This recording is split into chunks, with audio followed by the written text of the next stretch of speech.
Hi everyone and welcome back to another Borkno game video. Today's video is AK2 going from 8.6 to 9.3. Is it worth it? Let's go ahead and do some breakdowns and talk about it. So 8.6 means you have 6 pieces of gear on the character. So it'd be 1, 2, 3, 4, 5, 6. You have all these pieces of gear. 9.3 is you have these 3 pieces of gear. All right. So that's what it all means. Let's go ahead and jump into the Google spreadsheets and talk about it.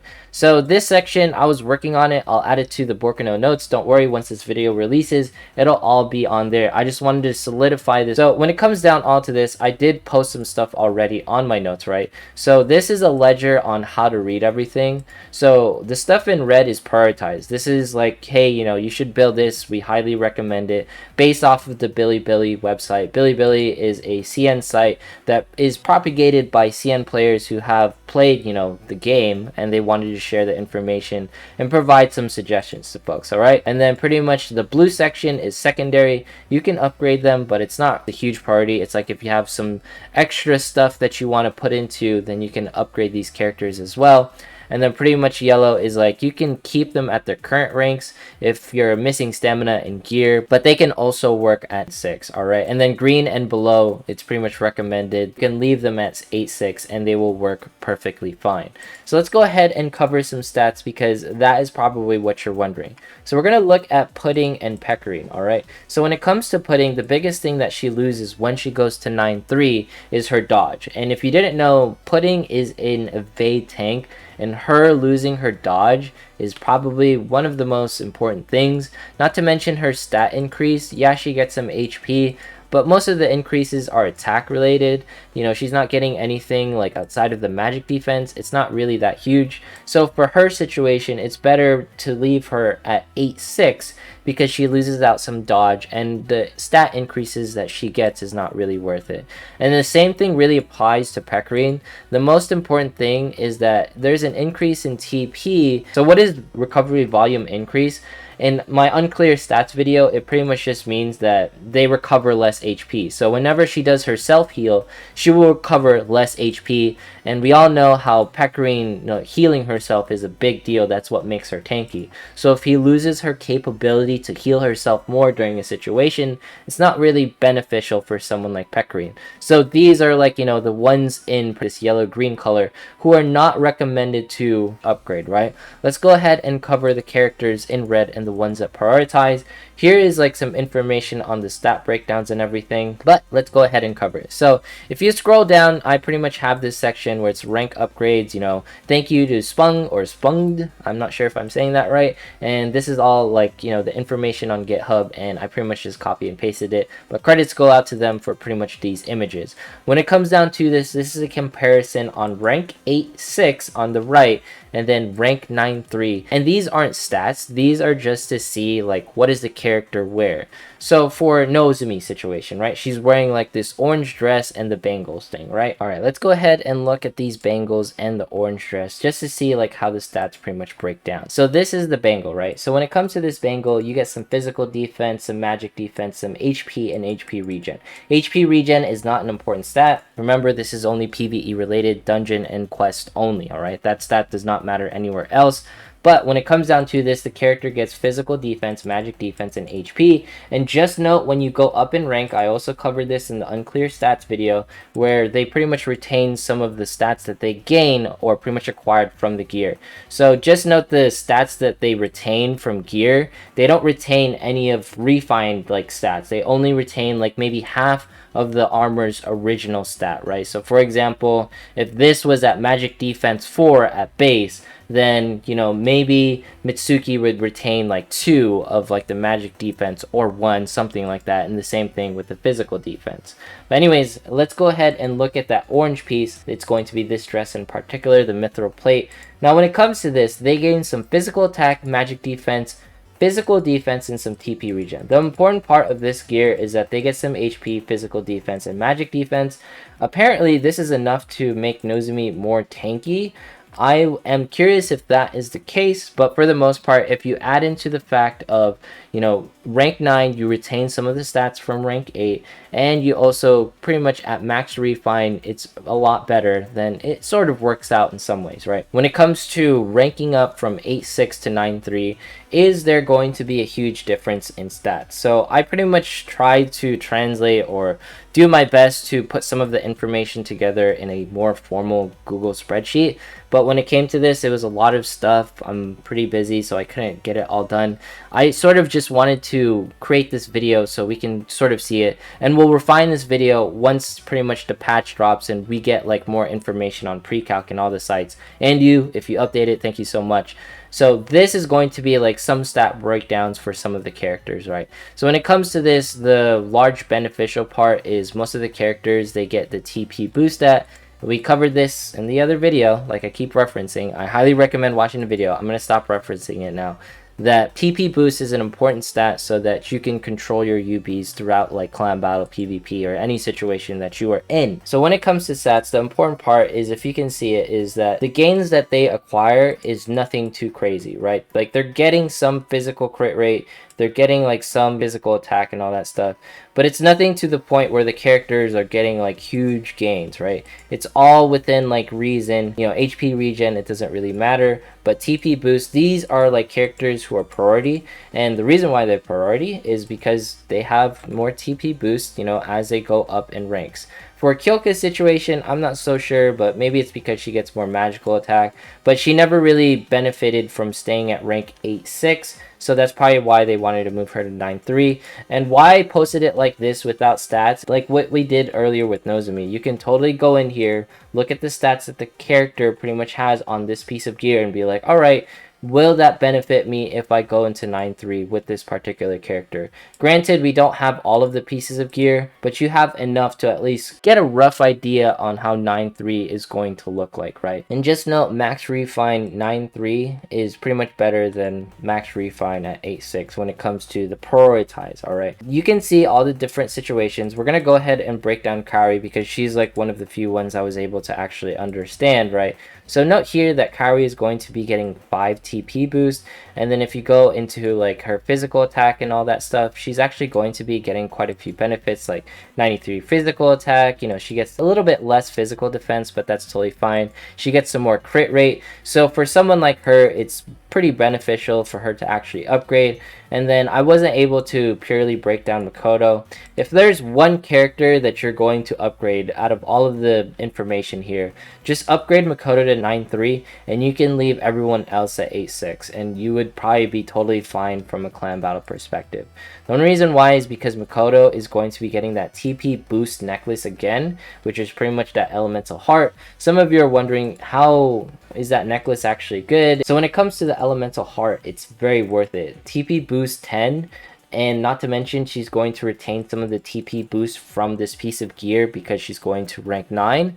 It's going to be completely worth it. She's going to be able to cast her UBs more frequently, and you might even be able to get 3 UBs if you're lucky, depending on the situation with her. And all the other characters, you can totally save them for another situation, because let's say you don't have enough stamina to upgrade them all, then that's completely fine. Just note that we're not going to have events during the clan battle. We're only going to be focusing on like the story modes during the clan battle and during the normal quest double drop and hard quest drop, right? And we'll talk about level 93 and all those other things in a different video, but for the most part, to give my opinions on it, yeah, it's pretty worth it to go to 93 because of the skill increases. Let's go ahead and cover some secondary units like Eriko and Mimi. So you can see here that they do get the Divine Elemental Heart, or the Elemental Heart Necklace. Now when it comes to this, is it worth it? This is secondary like we talked about. Why is this secondary? Because these characters, they benefit, but if you don't have enough stamina, it's not really something that you have to really go crazy on. And not to mention, it's mostly for people who are like, hey, do you use Mimi for clan battle? Then hey, you should probably upgrade her. Do you use Eriko during clan battle? Then hey, you should probably upgrade her because she gets more attack.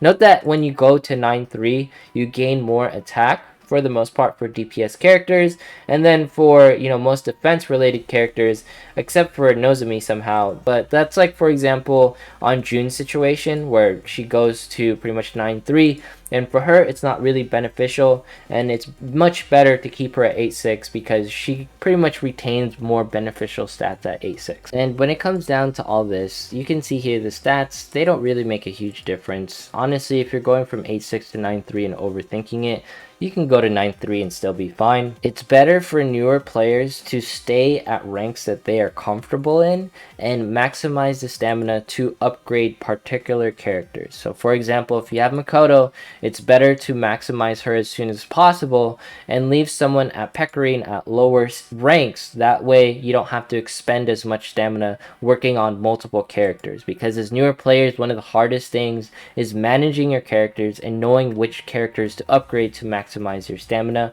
It's not advised for newer players to follow charts like these when you don't have the stamina to support it. That is like my main advice when it comes to all this stuff.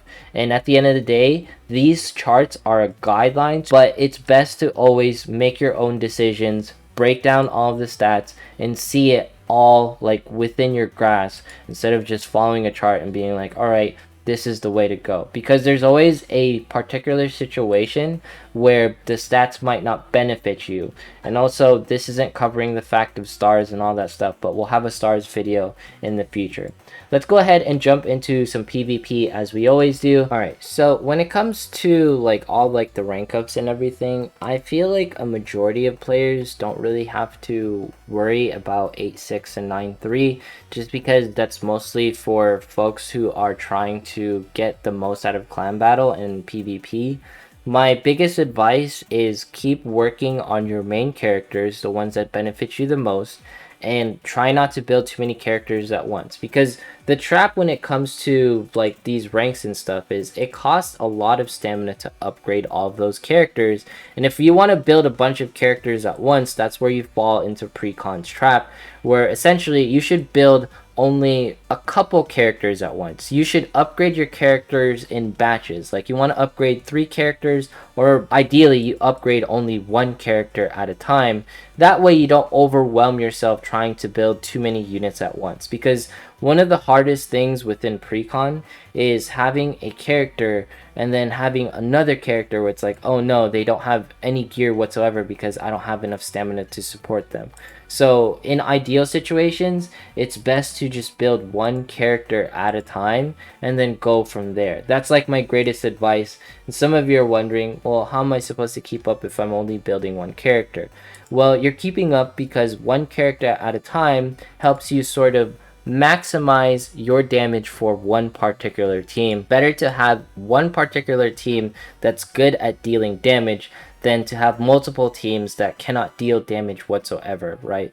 And for example, Makoto, Mitsuki, and June, those are like the 3 characters, because they are the 3 defense breakers that you should sort of maintain until we get more defense breakers. But the defense breakers that we're going to be getting, it's going to be few and far between that can outclass Mitsuki, Makoto, and June. Like those are the ones who are safe to constantly main. And I know it's a very small batch of characters and they're all meta and not everyone has Makoto, June, and Mitsuki, but Mitsuki at least is a free character that you can acquire during dungeon. She is one of the best characters to definitely main waifu wise. And when it comes down to all the ranks, remember, waifu over meta. Enjoy yourself when you are playing Princess Connect, and this is a side game. You know, don't stress yourself out if you can't upgrade everyone, because this is something where it's more along the lines of you maximize yourself during clan battle, you get everyone to 9-3 ASAP.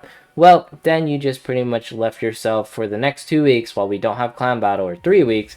You have no content to really do. You don't have any projects to really work on, and you're kind of just like left sad because there's nothing to do for the next couple of weeks. I understand the feeling, like I'm in the same situation. When it comes to the slow schedule though, I think they're trying to correct themselves to flow into the JP original timeline, because what happened, we had the fast schedule, now we have a slow schedule, so they can compensate for the fact that we can go back to the original timeline. Of course, there was like the 2-week sped up timeline. The thing is with the 2-week sped up timeline is I'm not sure if like your average player can keep up with it. That's like my greatest worry when it comes down to all those things, because not everyone, you know, has enough stamina to build all those characters at once. Granted, the content was much faster. Granted, you were able to do more things. but at the same time, you're left in a situation where a lot of players will be left behind because of stamina issues and not being able to stockpile resources. During this month, you technically, had a chance to stockpile a bunch of mana, a bunch of EXP, so you can get ready for 9-3 that is now appearing, all right? And level 93 that is also appearing, so you can level up a bunch of characters. So when it comes down to this, there are definitely benefits to slowing down because it stockpile resources. You can get ready for situations like this. But the downside is technically not a lot of players can keep up with the sped up schedule. I'm okay with either or. I don't mind if we speed up or slow down. I really don't. All I want is everyone to enjoy Princess Connect and enjoy their waifus, because that's all that matters, is you're having fun when you're playing this game and you're not stressed out trying to keep up with everything in order to play the game. Right, we took the L there, but that's totally fine. You win some, you lose some. Anyways, if you made it this far, consider subscribing, dropping a like, leaving a comment, follow me on Twitch, follow me on Twitter. Once we hit 17,500 subs, we'll be doing a giveaway. Thanks so much for watching. I hope you enjoyed today's video, and I will see you in the next one.